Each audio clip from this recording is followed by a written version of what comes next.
Alberto é secretário-geral de Política Criminal e Assistência às Vítimas do Ministério Público Fiscal de Buenos Aires. Trabalha com dissuasão focada na capital argentina, no programa de intervenção no mercado de drogas. É doutor em Direito pela Universidade de Buenos Aires, mestre em Criminologia Aplicada e Penologia pela Universidade de Cambridge, no Reino Unido, advogado graduado pela Universidade Nacional de Rosário e bolsista do Serviço Alemão de Intercâmbio Acadêmico.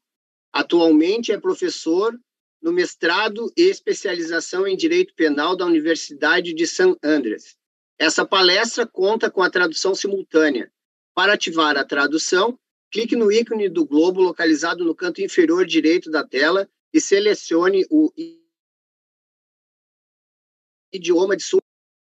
Alberto, dando continuidade, aguardamos e pedimos um pouco desculpa pelo tempo aí que tomamos aí, mas tenha total liberdade para fazer a sua apresentação. Muito obrigado por estar conosco.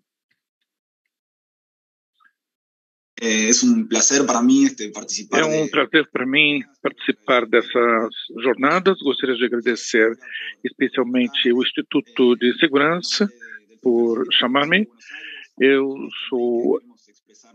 trabalho no Ministério Público Fiscal de Buenos Aires e é uma alegria poder compartilhar com vocês a nossa experiência de gestão com vocês. Eu tenho certeza que, a partir da minha apresentação, vão surgir perguntas que são comuns, problemas que nós temos enfrentado a partir da nossa experiência, que eu vou comentar com todos e todas. Com certeza, vocês também falaram que no Brasil e outros países da região que participam dessa jornada tão importante, temos todos problemas em comum. Estamos todos buscando encontrar um espaço nesse sentido. Então, esse momento é muito oportuno. Eu agradeço muito a Tiago e Alberto, especialmente, que me contrataram há alguns meses para participar. Foi muito cordiais, nos convidaram e mostraram as características desse evento. Desculpe por não fazer a minha apresentação em português. Infelizmente, o meu idioma é o espanhol e eu não domino totalmente o português, por isso eu utilizo o intérprete. Estamos totalmente comprometidos com a política criminal baseada em evidências. Não tratamos de política de segurança, mas criminal. O nosso papel no Ministério é basicamente estabelecer uma política de perseguição ou perseguição criminal para reduzir a criminalidade e principalmente a geração de impacto.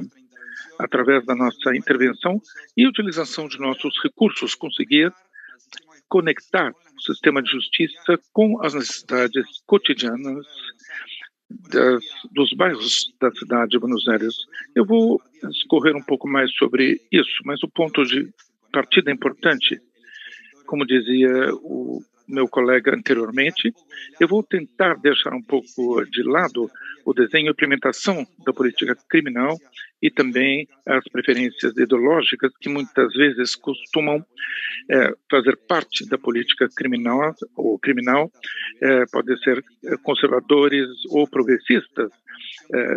Isso não deve fazer parte da avaliação preliminar daquilo que nós sabemos que funciona. Tentar identificar, basicamente, políticas que realmente funcionaram e que contam com o impacto e nos permitiram verificar se as hipóteses funcionam.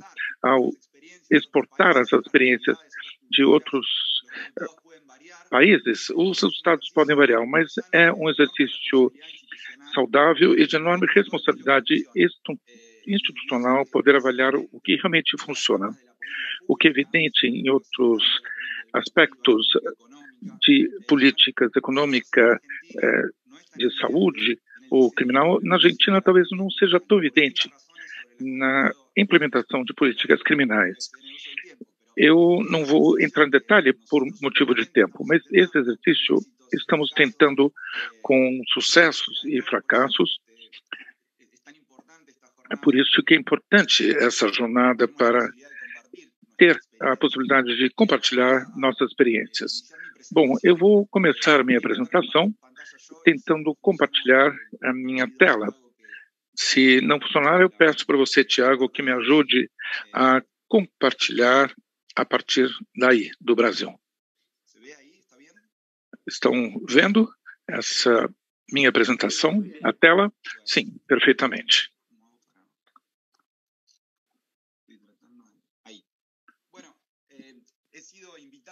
Bom, eu fui convidado para comentar-lhes em detalhe os pormenores da implementação do programa de dissuasão focalizada. Nós desenvolvemos na cidade de Buenos Aires o programa se chama Intervenção no Mercado de Drogas. Foi implementado num bairro chamado 15, na cidade de Buenos Aires. A minha apresentação estará dividida em duas partes. Em primeiro lugar, vou fazer uma análise contextual da política de drogas na Argentina e da nossa política criminal na cidade de Buenos Aires. E a segunda parte, vou descrever o programa e os resultados obtidos. O programa ainda está na fase de implementação, então não temos os resultados definitivos, mas alguns preliminares. Estamos realizando, junto com o Banco Interamericano do Desenvolvimento, uma realização de impacto. O meu colega falava sobre a necessidade de realizar essas intervenções de impacto e estamos esperando com bastante expectativa os resultados dessa avaliação. Bom, na Argentina, a política de drogas, quando eu falo a política de drogas, falo sobre a política criminal em termos de drogas, não a política pública em geral. O papel que o Estado argentino deu ao sistema de justiça no tratamento do fenômeno da narcocriminalidade. A nossa política gira em torno... Alberto. Desculpa interromper, mas a tela de apresentação está na primeira. Não sei se tu já passou algum outro slide. Está travada na primeira. Bueno, entonces lo que sugiero es que la reproduzcan ustedes, si les parece. Bom, então eu peço que vocês passem os slides e eu digo para vocês à medida que a gente vai passando. Simplesmente para ajustar com a nossa parte técnica. O próximo, por favor. Este é. Bom, como eu comentava, a política argentina... Bueno, eu dizia que o Estado argentino escolheu como uma política chamada desfederalização. A Argentina, como o Brasil, é uma república federativa. O país tem 23 províncias e a cidade autônoma de Buenos Aires, que é um estado particular, que nós temos 24 jurisdições ao todo. E o que o parlamento argentino decidiu é que dividir a competência em termos de narcocriminalidade, nós vemos aqui que a lei promove a desfederalização, porque o Congresso não pode impor às províncias que assumam essa competência, mas que tenha uma lei para que cada uma das jurisdições locais possa aderir. O que a lei fala, basicamente, é que as províncias assumam a competência para o que nós conhecemos como a venda de drogas em menor escala, e a Constituição Federal reserva o julgamento, o perseguimento da pessoa, e também a Lei 23.627. A desfederalização é bastante específica, porque não dá às províncias a comercialização, mas fica clara expressamente que somente serão competentes as províncias para investigar e levar a julgamento as pessoas imputadas por comercializar as drogas e em doses fracionadas diretamente para venda ao consumidor. Não é toda a comercialização, mas simplesmente aquela ao consumidor, diretamente a ele. Há várias questões relacionadas à competência que gera algum problema jurisprudencial, mas eu não vou focar nisso agora. Essa é a política escolhida pela Argentina. As províncias, paulatinamente, foram aderindo a essa lei. A cidade de Buenos Aires assumiu essa competência em 2019. Juan Batista Maia, que é a pessoa com quem eu trabalho, na sua equipe, assumiu em outubro de 2019. Em 2020, como já foi mencionado, ele tentou fazer um diagnóstico rigoroso sobre o que havia acontecido na cidade de Buenos Aires no primeiro ano da implementação dessa desfederalização, e a qual, repito, a cidade de Buenos Aires havia assumido a competência em matéria de marco comércio. Quando chegamos ao Ministério Público, foi elaborar um plano estratégico que contempla objetivos. Basicamente, isso gira em torno de uma ideia que é a necessidade de ensinar e implementar uma política criminal eficaz e inovadora baseada em evidência.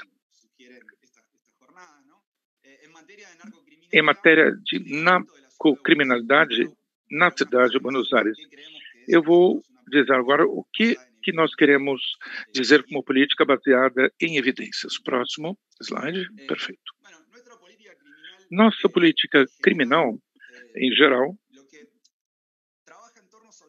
trabalha na ideia de políticas de cumprimento.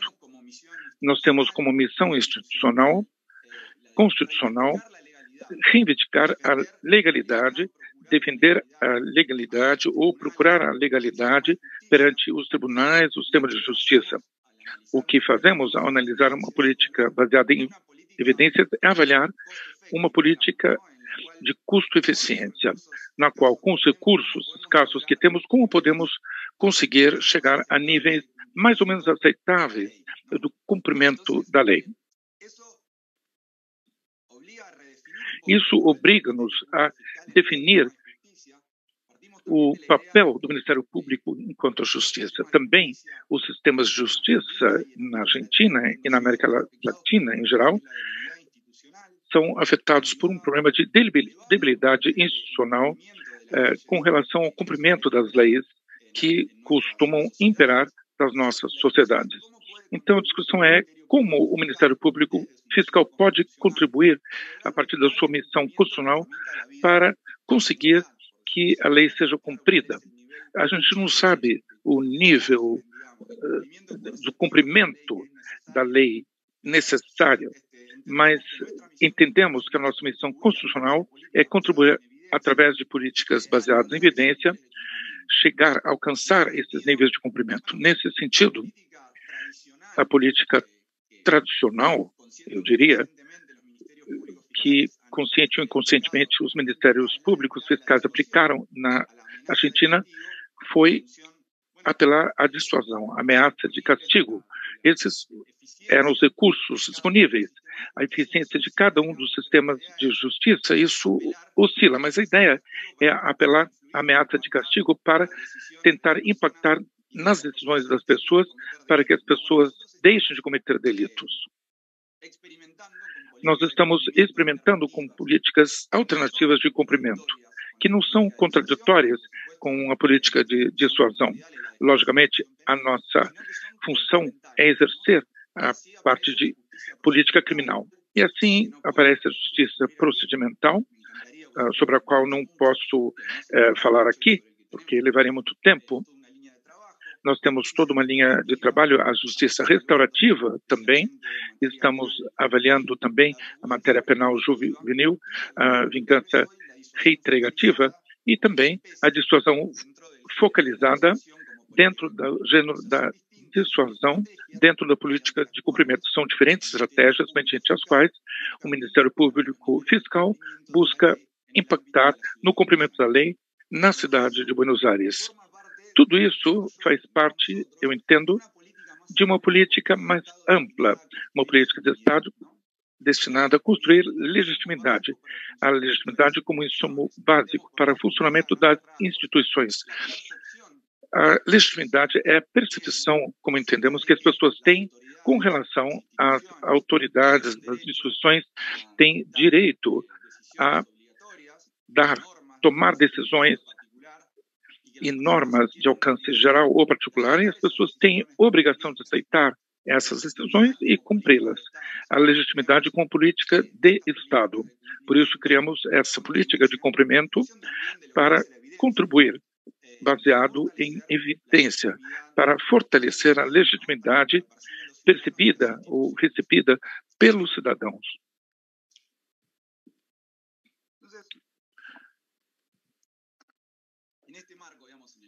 Nesse âmbito, a gente se pergunta qual o nível de cumprimento. Eu uso a palavra enforcement em inglês, porque nós não temos um vocábulo equivalente para nos referir ao cumprimento coercitivo da lei. É muito importante a distinção. Em inglês, fica claro, obediência ao direito, o cumprimento do direito e o cumprimento coercitivo. O enforcement seria esse cumprimento coercitivo da lei. A política que faz com que a lei seja cumprida coercitivamente. Em matéria de política de drogas, bom, há uma distinção na literatura com relação a qual deve ser o papel da política criminal. Logicamente, a evidência é contundente com relação à chamada guerra contra as drogas, fracassou em todo o mundo. A pretensão de que, através do sistema de justiça e do sistema de política de segurança e criminal, a venda e o consumo de drogas possam ser erradicados.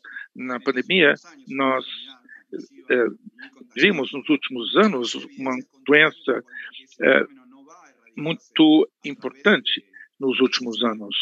E isso não vai ser resolvido através de uma política de justiça. Também se verificou que o uso estendido da perseguição penal traz efeitos colaterais que são tão danosos como o fenômeno mesmo da droga. O encarceramento massivo, o empobrecimento das comunidades, os elevados custos para o fisco, etc. O enfoque da guerra contra as drogas não é um enfoque que nós estamos seguindo. A alternativa é a legalização da droga, que isso não depende, logicamente, do Ministério Público. A gente sempre visa a legalidade e hoje a lei vigente reprime o comércio de estupefacientes. Existe uma discussão na Argentina com vários países da América Latina com relação à possibilidade de legalizar, por exemplo, a maconha. Nós temos, sim, na Argentina, uma jurisprudência da Corte em relação à inconstitucionalidade do perseguimento penal do consumo ou da posse de maconha para consumo pessoal. Isso é muito relevante para a nossa política criminal. O que estamos analisando, nesse caso, não é tanto... Bom, a gente não tem a pretensão que a nossa política criminal possa contribuir para erradicar o fenômeno das drogas, mas a gente foca na evidência. E eu gostaria de mostrar alguns trabalhos inspiradores para a gente. Anterior, o slide anterior, isso, perfeito. A relação que existe entre a droga e a violência. Acreditamos que a relação mais direta não se dá tanto entre a droga per se e a violência, mas entre o mercado de drogas. O nosso objetivo são os mercados de drogas, os espaços onde a droga é comercializada.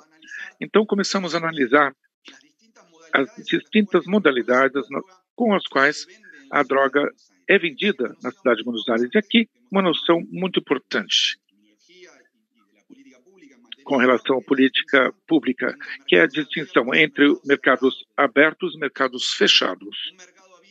O mercado aberto de droga é o mercado no qual a droga é vendida de maneira ostensiva em lugares públicos, em lugares onde as pessoas transitam, os espaços onde deveriam contar com a presença de crianças, ou que são fundamentais para a vida de uma comunidade. E o fechado é aquele onde a droga é vendida de maneira discreta. Organizações que vendem drogas não precisam dispor do mercado público para realizar sua atividade.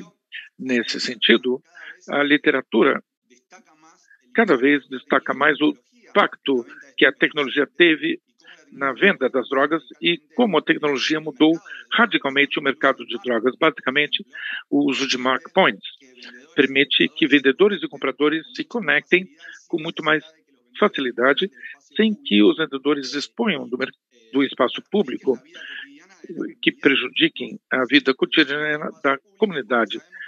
Porque a gente sabe também que os mercados abertos geram muita criminalidade associada, produto da violência que isso requer, requer o espaço público para essa atividade criminal.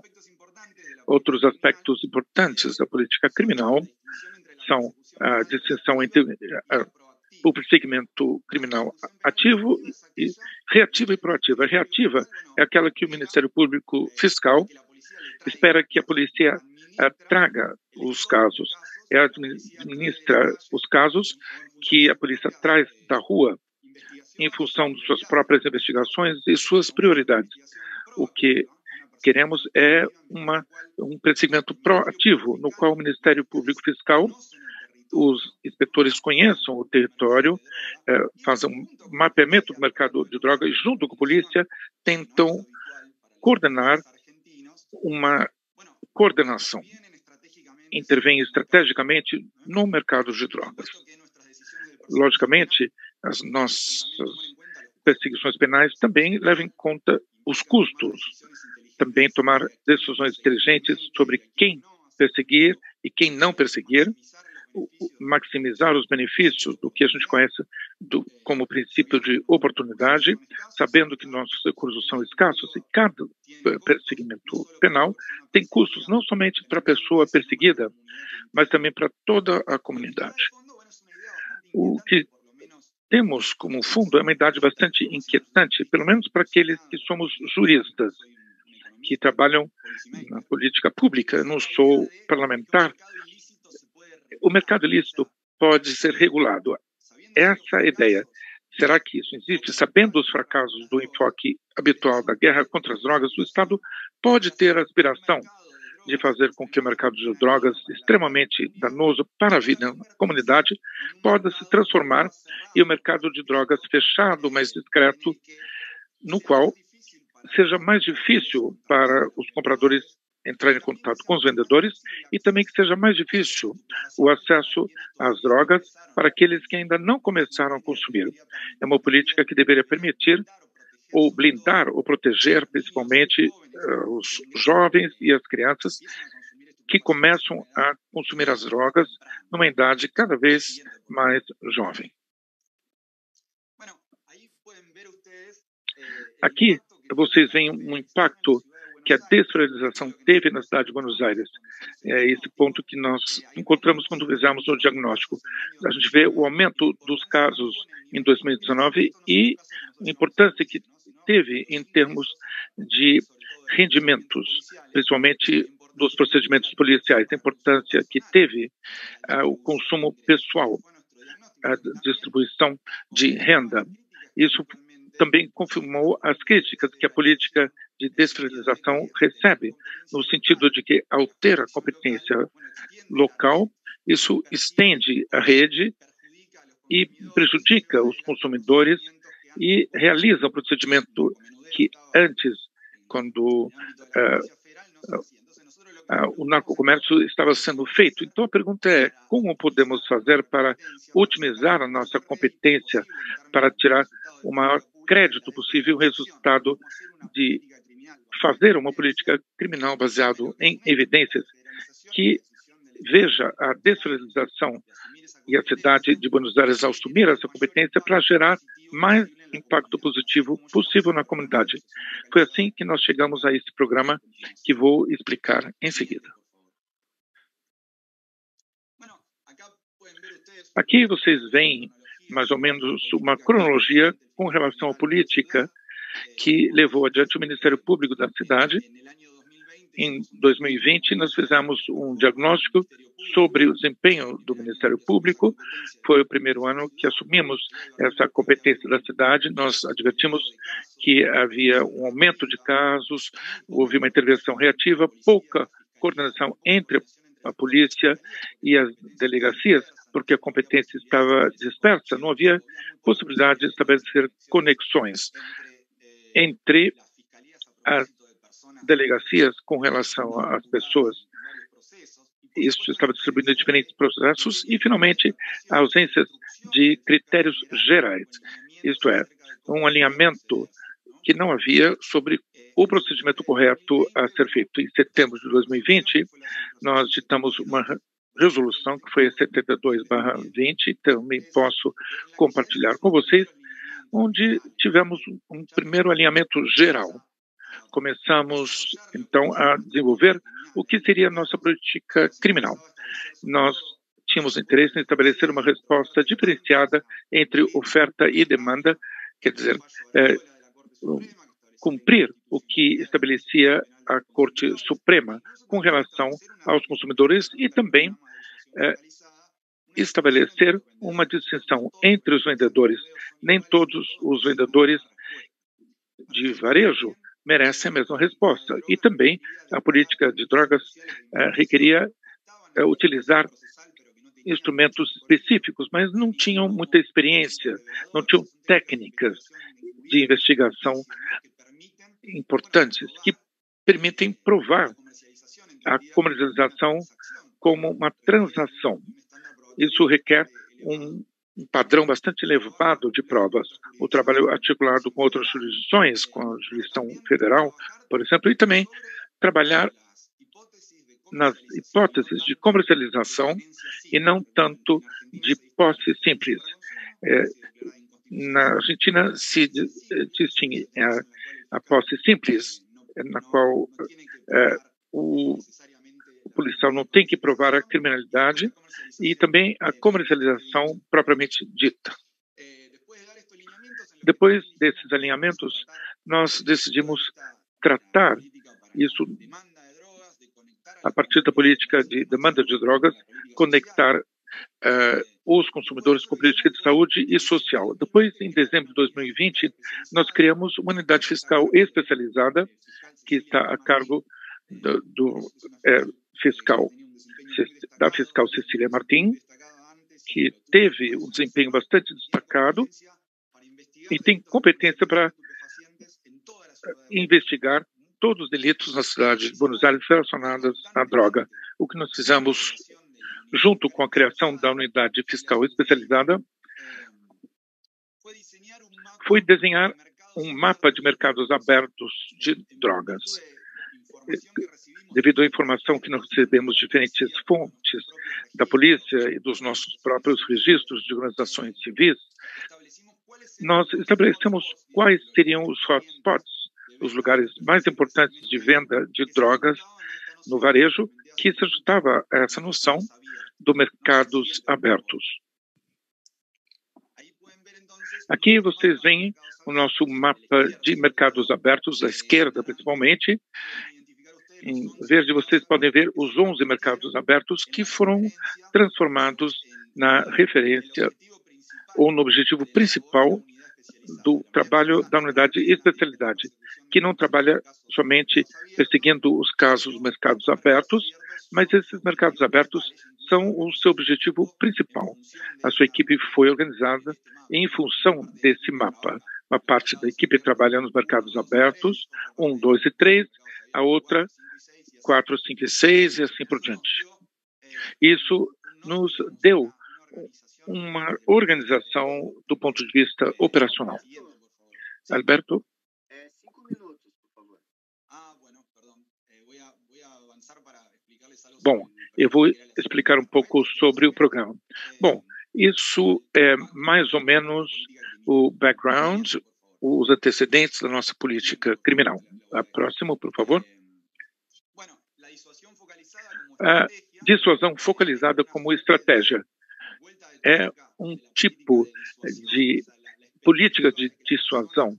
É a expectativa de que as pessoas se conduzam de maneira racional e avaliem custos e benefícios nas suas ações, para que o Estado possa calibrar, através de respostas de sanção, a intenção das pessoas de cometer delitos. Há uma grande literatura com respeito à dissuasão como estratégia para baixar a criminalidade, que discute se a severidade da resposta pesa mais na probabilidade do castigo.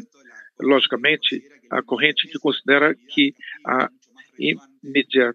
o imediatismo é muito mais importante que a severidade e que a dissuasão focalizada permitiu advertir, através de estudos que foram feitos, é que existem outras formas de impactar, muito mais artesanais ou muito mais específicas, que permitem impactar as decisões das pessoas, maximizar a capacidade de aumentar o uso de coerção pública. Basicamente, a discussão fiscalizada insiste na fiscalização. O Estado tem que dar uma mensagem direta à comunidade, dizendo que determinadas condutas não serão mais permitidas. O uso de sanções não legais, por exemplo, informais ou comunitárias, o uso do aproveitamento da vergonha que gera aos familiares que conheçam a situação onde certas pessoas se encontram, que a comunidade conheça a atividade criminal desenvolvida por outras pessoas, a capacidade que tem a comunicação que o Estado tem em sua política de segurança e política criminal. Também o controle social informal, a ideia de que algumas mensagens podem propagar informalmente através da comunidade essas informações. Isso é importante para a política de drogas. Essa política não somente tem que trabalhar visando os vendedores, mas também sobre a substituição dos vendedores. Se a gente encarcela ou põe na prisão um vendedor, ele é rapidamente substituído por outro. A posição do Estado que essas condutas não serão permitidas sucessivamente acabam impactando nas substituições, não somente com relação a indivíduos, mas também a grupos. Poder ameaçar o uso da coerção em nível de grupos. Isso é importante para os mercados de drogas abertos, que são como uma espécie de micromundo, onde o Estado tem que intervir e gerar um ambiente.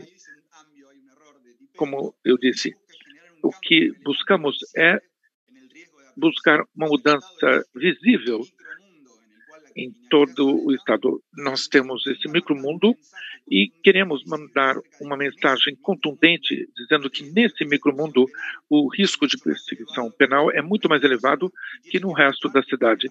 E tem que mostrar que tem as ferramentas necessárias para fazer cumprir essa ameaça, que está disposto, como se diz, a utilizar a sua força cada vez que seja necessário. Isso é importante também para reverter o fenômeno da debilidade institucional. O Estado pode fazer cumprir aquilo que diz. Se o Estado diz que vai acontecer, isso tem que acontecer. Isso para a política criminal argentina e latino-americana, isso é muito relevante, o poder fazer e fazer. Bom, o IMD, ou Intervenção no Mercado de Drogas, que é o nome do programa, busca desmantelar ou eliminar os mercados abertos de drogas. Isso como objetivo central. Como objetivo secundário, queremos reduzir a criminalidade associada à venda ostensiva de drogas, recuperar os espaços públicos para a comunidade, fortalecer os vínculos entre as autoridades e a comunidade, integrar a comunidade no controle do delito e promover o respeito do direito por parte da comunidade. Esses são todos os objetivos associados junto com a eliminação dos mercados abertos de droga. Isso acaba levando a uma melhor qualidade de vida da comunidade. O que a literatura mostrou nesses programas é que os mercados abertos, através da implementação do programa, colapsam se o Estado se mantém com uma presença forte e depois não se reconstituem, porque esse nível de presença não pode ser mantido todo o tempo, mas o mercado de evidência mostra que isso não volta da mesma forma. Quando começam a aumentar um certo volume, o mercado já não tem as características danosas que tinham antes da intervenção do Estado. O programa é nutrido, sobretudo, na literatura e experiência do chamado Drug Market Intervention, intervenção no mercado de drogas, que foi implementado nos Estados Unidos a partir das ideias de David Kennedy, que é um criminologista americano. A primeira experiência aconteceu em High Point, na Carolina do Norte, que teve muito sucesso, um programa muito exitoso para cumprir os objetivos que acabei de comentar. Também o programa foi replicado em muitas cidades dos Estados Unidos, se transformou numa boa prática financiada pelo governo americano, pelo Departamento de Justiça.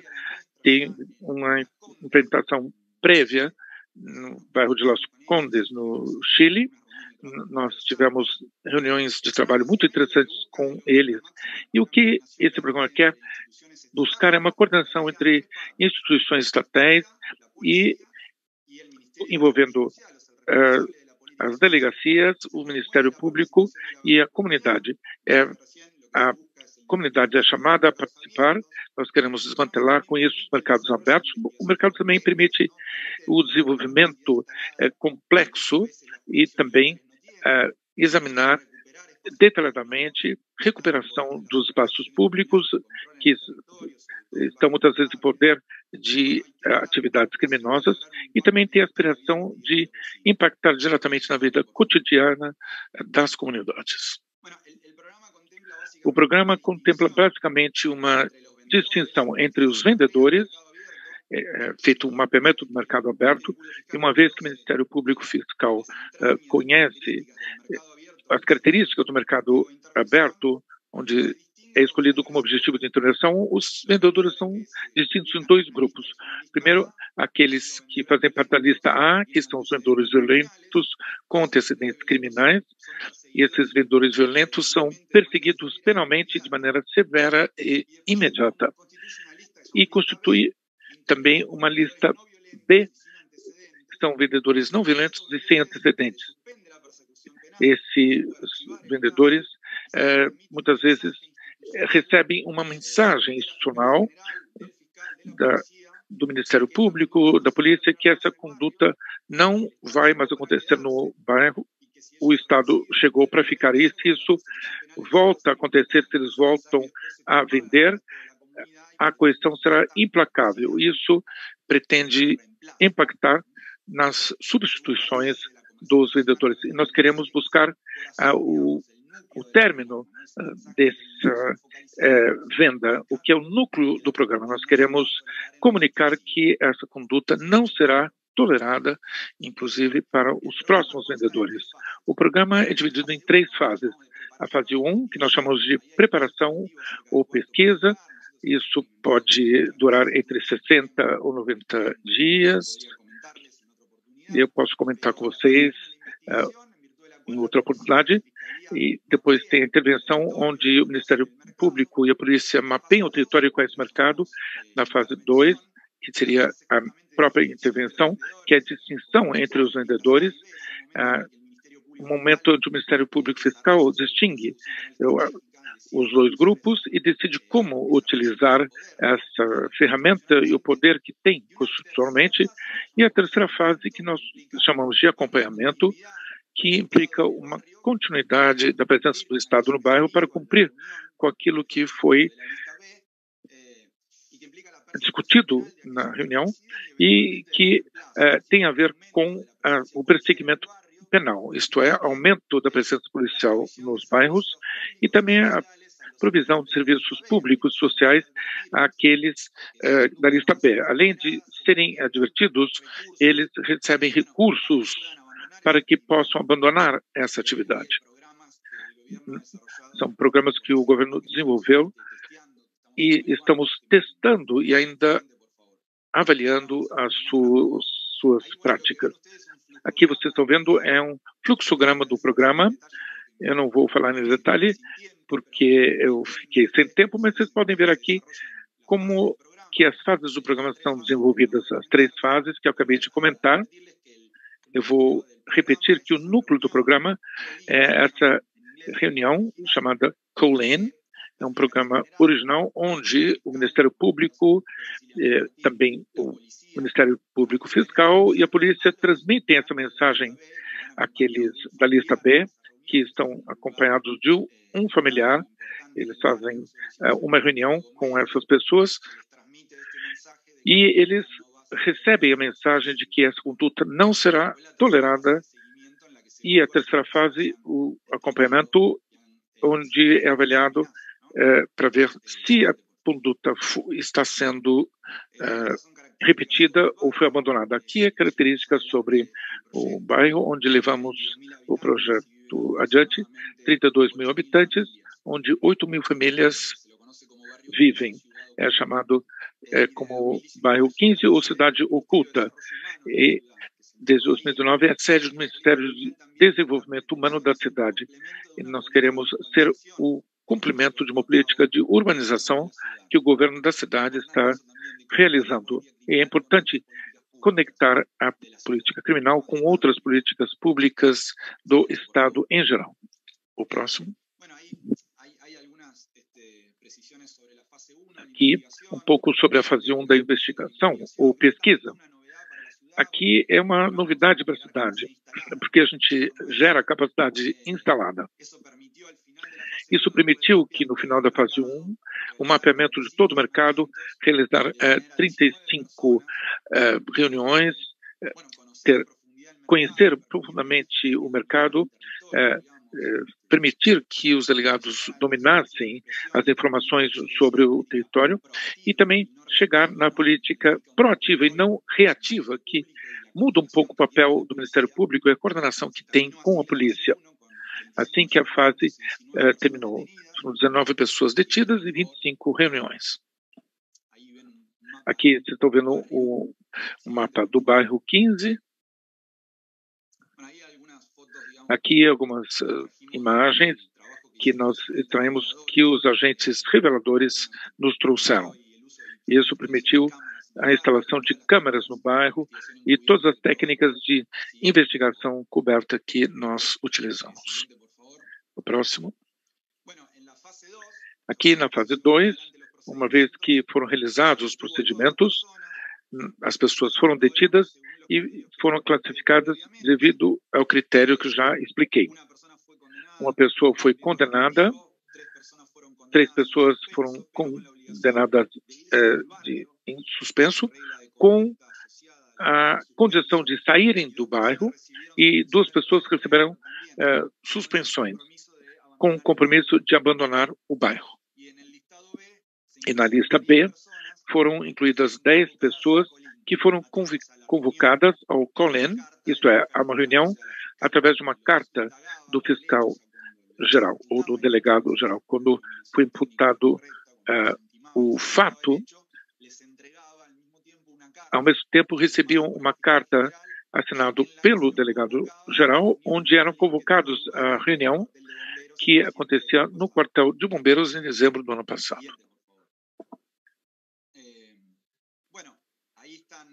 Aqui vocês veem algumas ideias da fase 2, a intervenção, como é que foi a mensagem que transmitimos à lista B.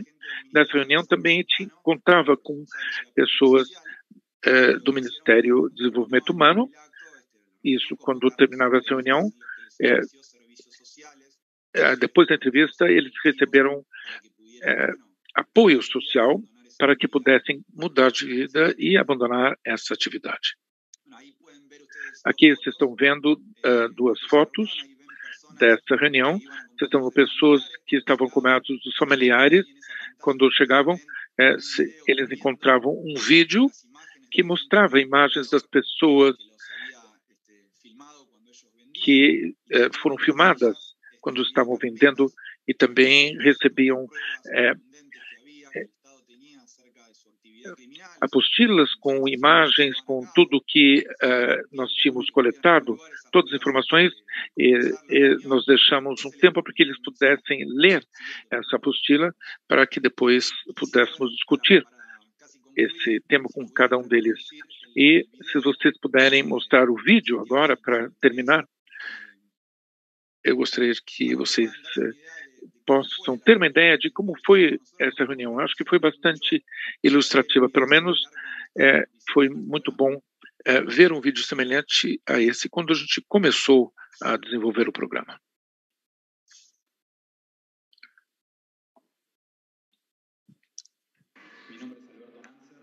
Eu sou Alberto Nasser, sou o secretário-geral de Política Criminal e Assistência às Vítimas do Ministério Público de Buenos Aires. Bom, vocês podem passar um pouco adiante o vídeo. Aqui está bom. Eu sou Maximiliano Pinheiro, responsável da polícia, e à direita o fiscal geral. Há vários meses estamos chegando ao nosso limite, que tem a ver com contamos com a presença dos advogados das pessoas imputadas.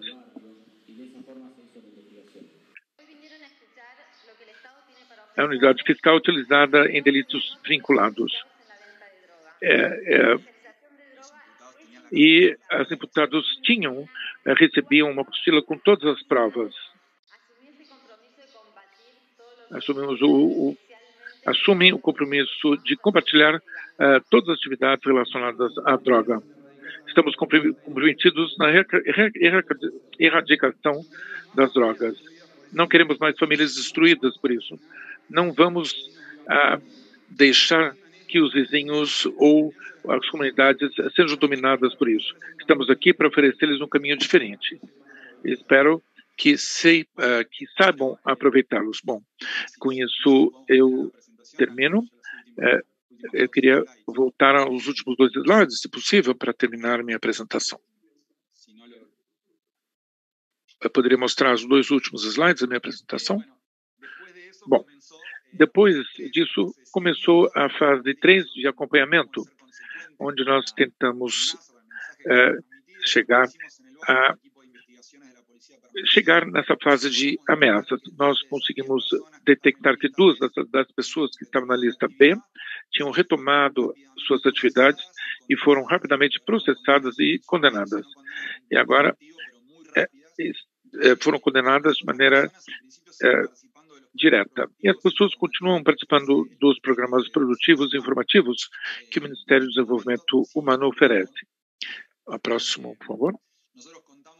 Nós contamos com a assessoria de especialistas nacionais através do Banco Interamericano de Desenvolvimento. Estamos realizando um estudo de impacto e processos que nos vai permitir saber se a criminalidade associada foi reduzida e se as pessoas realmente entendem isso como uma melhora na sua qualidade de vida e se tem uma percepção mais alta sobre a legitimidade das instituições.